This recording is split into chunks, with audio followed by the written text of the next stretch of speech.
See, cause I feel like you're the type of person, like you in that generation, you'll be like, yeah, Lil Uzi Vert's one of the best new rappers out right now. I feel like you'll be like that. I don't put him in a rapping category personally myself. I put him in an artist. Then it shouldn't have been on the cover. The XXL Freshman wasn't the best choices, but it made sense. It did not make sense. When it comes to rap and hip hop being a business, like when it comes to rap and hip hop being a business, like y'all say it's a business, right? It made sense as a business.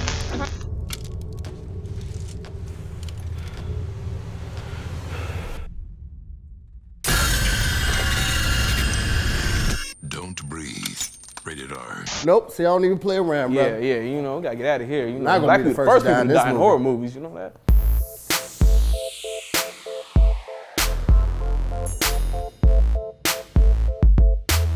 What up, everybody? You're watching The Cooler. We're here at High Fidelity Records in Los Feliz to talk about whether or not hip hop is dead. I gotta know, in 2016, do we think hip hop is dead?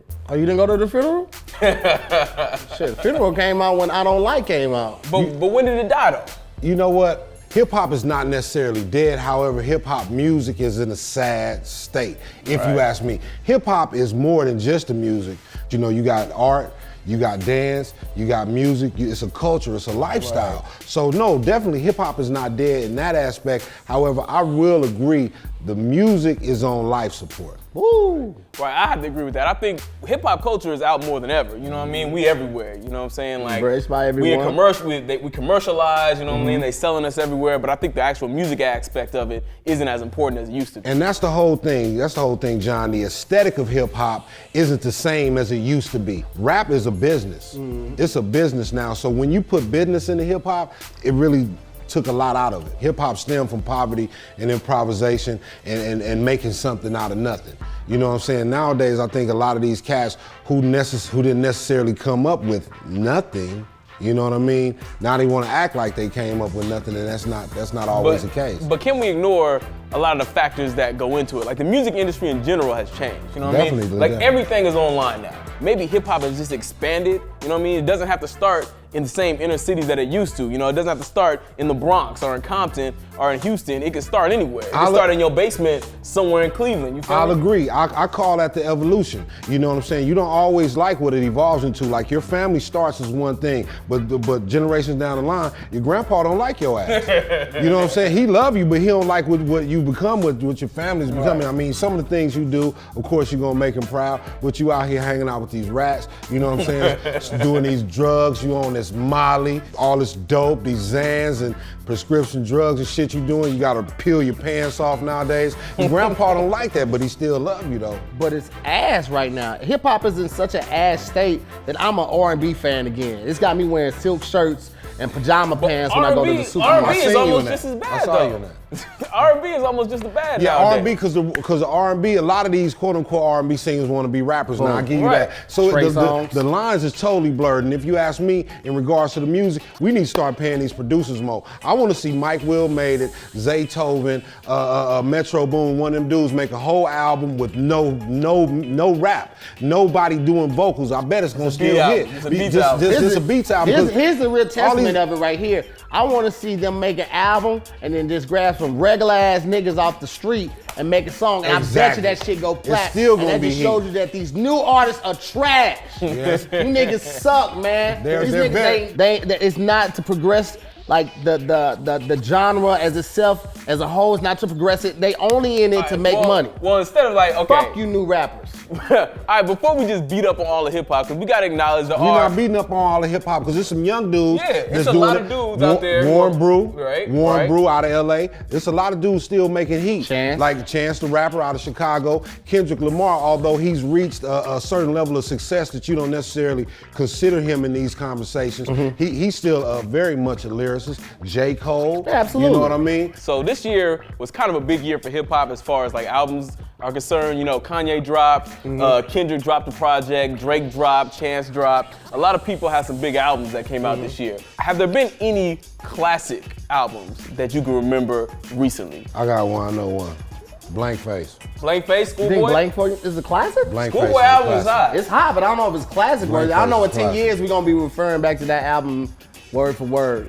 I think J. Cole's that's a album was classic. probably more classic than Blank fan. And I love Schoolboy. I'm a big fan. Much respect to J. Cole because he is imaginative, lyrical, very intelligent, and entertaining at the same time. A lot of these rappers are not lyrical, not imaginative. They're entertaining and colorful as fuck. They color. These look like some young fruity peacocks running around nowadays.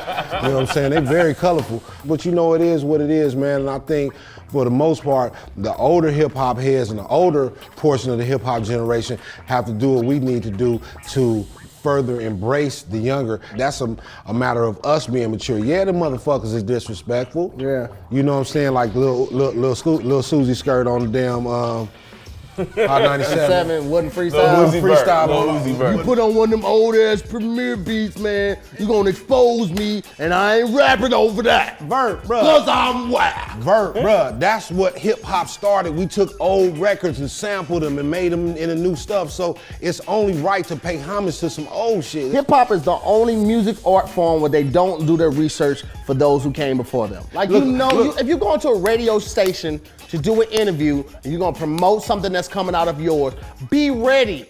Yes. They always ask you to do a fucking freestyle. Be ready. At least have some written. That's what I'm saying. Be ready. Like have a hot 16 ready over a 100 BPM beat. That's something else. That's something else to me. That's not MC. That's not freestyle. Is nigga. I'm coming off the dome. Yeah. I'm gonna rap about your shirt. I'm gonna rap about this camera. I'm gonna rap about the floor. Not even a lot of the older rappers could do that. Yeah, but that's almost just an art form now. Like that's separate. Like, well, you still see a lot of battle rappers and stuff do that, but like that's not like the best, like the most successful rapper right now, Drake, he freestyles off a BlackBerry. That's not freestyling, you still reading. That's not freestyling, they should just say bust a rap for us. Tell us how you feel, you not freestyling, bro, you looking freestyling. I'm gonna tell you about this whole room and hopefully you will catch a jewel a day. Also, one of the things that's missing is the hustle and the tenacity that the older rappers used to have because there was no YouTube, there was no Facebook, there was no MySpace. So you had to have some talent. Everything is getting dumbed down now because at one point in time, it was about lyrics. Now, to get back to what you said, that's the difference. At one point in time, it was about lyrics. Cats put thought in their lyrics. It was stories. It was all types of stuff you can get out of it. But now it's just like, It's crazy. It's crazy to me. Like, I remember it being a big debate how good East Coast rappers were lyrically compared to West Coast rappers. Yeah, like I remember it was like, oh, West Coast artists, they can't really rap. I look at Snoop's old shit and I'm kind of like, okay, this nigga's lyrics on this is better than anybody else that's coming out right now. You know what I mean? Like, so it's kind of like a big debate there. You feel me? Whose man's is that? I don't know. Misrepresenting whoever he is. I want to know what's the major difference between rappers now and rappers from like our generation, our given generations. Like for me, 90s rap is my shit. You feel me? Like I can vividly remember my cousin driving me down Crenshaw, you know, listening to All Eyes on Me. You feel me? Like that's a big memory for me. Yeah. You know what I mean? And I don't know if we got rappers today that can give you that same feeling, that can really give you that same imagery as that. It's all just a gimmick. Like you'll never have it was all a dream. I used to read Word Up magazine. Salt and Pepper and Heavy D. Like you do that at a club, people are gonna start singing in immediately. I don't know none of these new rappers songs like that to the well, point again, because that's because they ain't saying shit. A lot of times they just grunting and moaning and mumbling. I call it that drug rap. So let's talk a little bit about the drug culture in hip hop. Like, now as we all know, it's always been kind of prevalent in hip hop. Before, it was more so about the dealer, the hustler, the guy out there actually selling drugs. Now, it seems to be a lot more about the user. You know what I mean? Kids is out here talking about Papa Zannies, being on lean. Like, how is that affecting the music right now? I think it's very relevant. And the fact, like how Slink said, they ain't talking anymore. They down there mumbling through the whole goddamn song. And these kids ain't been sober in 2 weeks. No. In the studio, just popping shit. And that's what they like. And it's just it's a sad thing because at one point in time, especially the era I come from, we prided ourselves on not doing that shit. And the fact that they don't understand. You're crackheads. Anytime you're glorifying like syrup or Xanax, you're a fucking dope fiend. Like we chase dope fiends with broken glass. But are we judging a little bit because let's not act that. I'm not saying that weed is anywhere on that level, but let's not act like it didn't used to be considered the same thing. Like back in the 90s when you have Dre dropping the Chronic. That's the point. You know what I'm saying? That's the point that I was going to touch. I agree, because at one point, you know, rappers didn't even admit to using marijuana. Weed. Exactly. And marijuana became cool, you know what I mean? It's constantly changing, man. I remember just 10 years ago, like if a female said a dude should go down on her, like she was liable to get cussed out, get kicked out of his house, all of that type of shit. You never spoke about that shit. Go back shit. a little bit further. Lil' Kim made that cool. Lil' Kim. Well, I don't know. Foxy Brown was talking about it. Lil' Kim tried to. That was like the beginning. Her and Foxy tried to like put, but niggas still like, I ain't eating no bitch pussy. Like you suck this dick. That was a thing. And now eating booty is a pickup line. Like how did it go from not even going down on a female to like just put your whole ass in my face? You know what? Bring that asshole over here. You know what to hear? It is what I'll say this. What it's doing is actually making it more cool to talk about, because these are things that's been happening from the beginning of time. My great-great-grandfather, he was a savage booty eater. He was a savage booty eater. He ate a lot of booty on the plantation, and that actually won him his freedom. I can't even participate in this right here. That don't even sound. That don't sound right. But like, let's keep it in perspective though. Like, I don't know your last name. I think savagery is just going up all in all genres. Like, and you look at movies. You know what I mean? Like, there's stuff that they talk about in movies that you would have never heard 20 years ago, right? So it's like you can't just say like, oh yeah, hip hop has gotten more savage. I mean, so I think society in general has gotten. I agree with you. It's the world, and it's the evolution of the world. Again, there's fearlessness is at an all-time high, and you fearless about the wrong shit. The shit you need to be fearless about, you straight bitch, like social issues and poverty. However, you know, you fearless because you're gonna pop this Xan, and you fearless because you finna run across the street and shoot this nigga on camera. That's stupidity right there. It almost feels like hip hop has become less of an outlet for social change and more of a distraction from it. Exactly. Real talk. That was dope. That was absolutely true.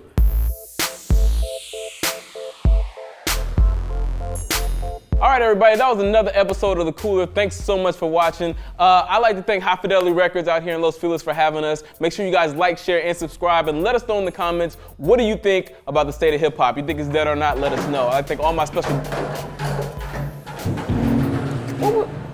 That's your man. That's your man.